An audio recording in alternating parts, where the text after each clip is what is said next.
আমার তো মনে হচ্ছে কালকে থেকে বোধহয় ঠান্ডাটা একটু বেশি পড়েছে। হেঁটে এসে তাই চা খেয়ে নিয়েছিলাম। সারাদিন পড়াশোনা করেই কেটেছি। সন্ধ্যাবেলায় রেডি হয়ে বেরিয়ে পড়েছিলাম। গিয়ে প্রথমে কেক কিনেছি, তারপরে চলে গেছিলাম ফুলের দোকানে। ফুল টুল কিনে নিয়ে আমরা চলে গেছিলাম মোমোদির বাড়ি।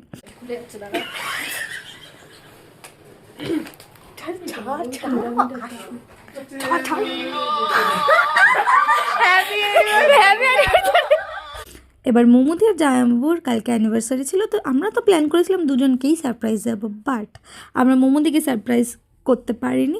বিকজ আমরা ওর বাড়ির নিচে দাঁড়িয়েই অপেক্ষা করছিলাম আমাদের আরেক মেম্বারের আসার জন্য, বা ততক্ষণেও আমাদের গলার আওয়াজ পেয়ে কোনো দিন জানলা খুলে দেখে না, সেদিন কালকেই ও জানলা খুলে দেখে নিয়েছে, তো ও জেনে গেছিলো কাইন্ড অফ আমরা আসতে।